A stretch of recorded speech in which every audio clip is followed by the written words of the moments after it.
This is the ultimate EV showdown. A car that costs less than a toaster versus an electric hypercar worth more than a mansion. On one side, we've got one of the cheapest EVs out there. A beat-up 2011 Nissan Leaf with over 100,000 miles, once sold new for $32,780. Now, you can buy one for the price of a pizza, or in our case, $1.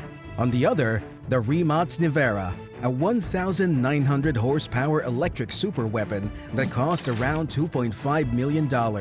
It's easily one of the fastest production cars ever made. But here's the twist. Both are EVs, both are capable of taking you from point A to B, but that's where the similarities end. We're putting them head-to-head in 5 rounds: price, range, speed, features, and long-term value. No filters, no bias. Let's find out what your money really gets you when it's $1 or $2.5 million.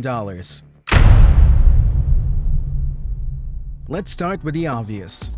One of these cars cost us a single dollar. The other, $2.5 million. The Nissan Leaf was originally priced at just over $32,000 back in 2011, but today, with over 100,000 miles and a degraded battery, it's basically worthless.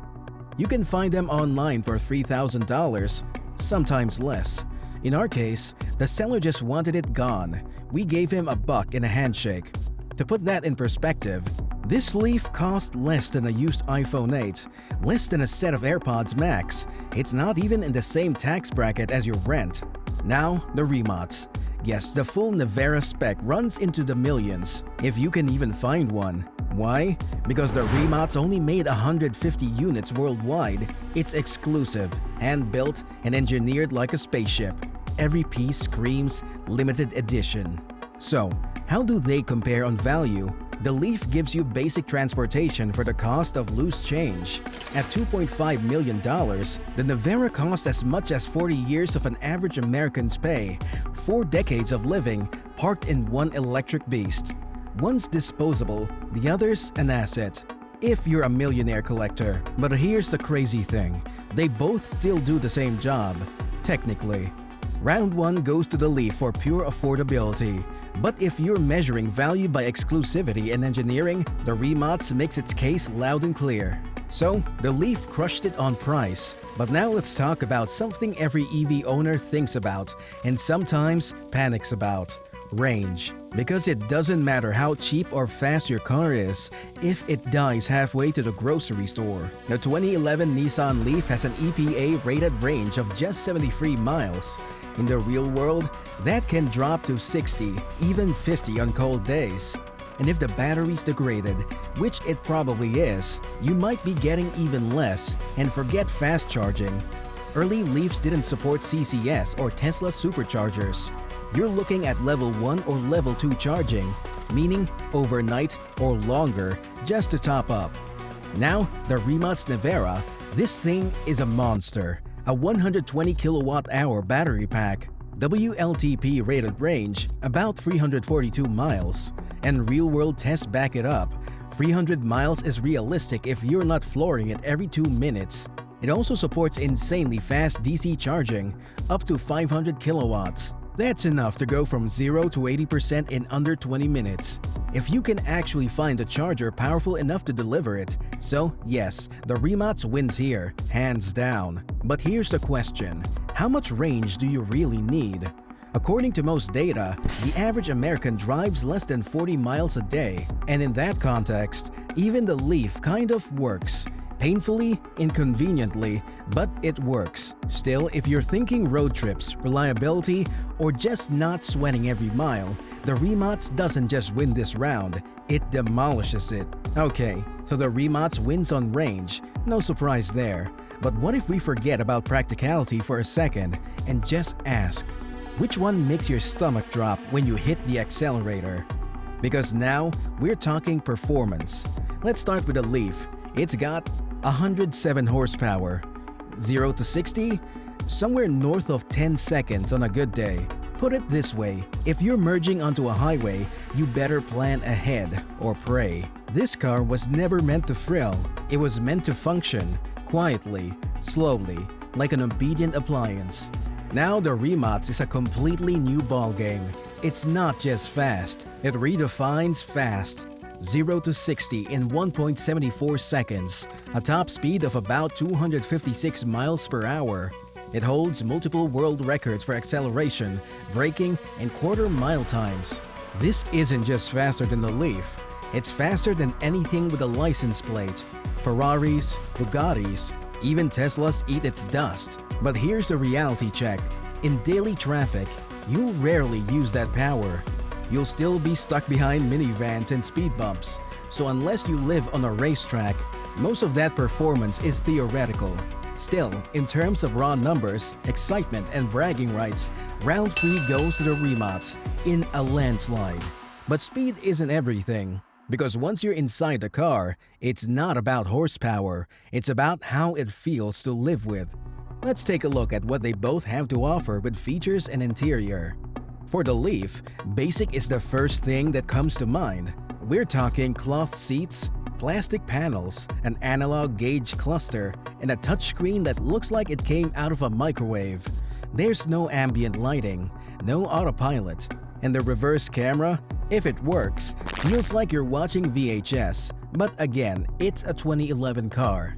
Tech wasn't the selling point, efficiency was.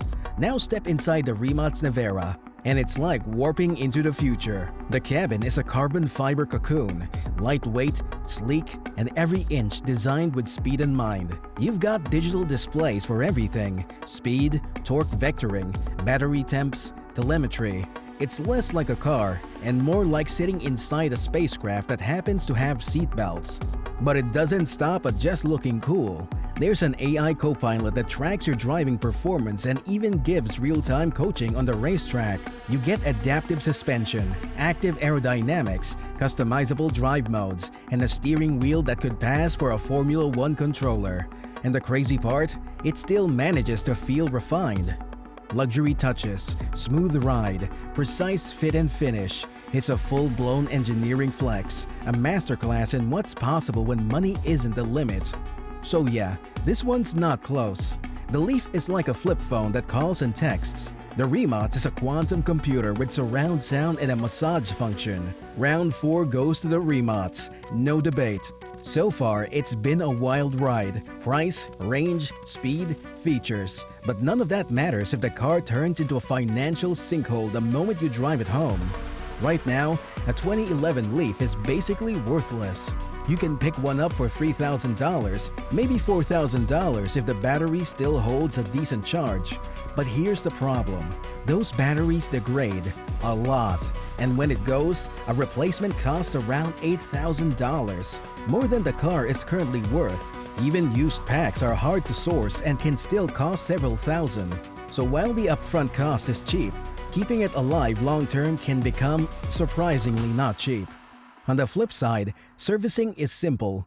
No oil changes, brakes last forever, insurance dirt cheap. It's a commuter car with zero prestige and zero resale pressure. Now the Rimac, this is where things get weird. The Nevera might seem like an appreciating asset. Rare, exclusive, built-in tiny numbers, but here's the truth. Like most supercars, it depreciates hard in its early years, and because it's so exotic, parts, tires, and service, astronomical. Need a battery module? That's not a dealership visit. That's a trip back to Croatia. Or a 6-figure repair bill. And insurance? Let's just say if you have to ask, you probably can't afford it. The wild card here is collectability. If EV hypercars become legendary, the Nevera might hold its value long-term, even rise.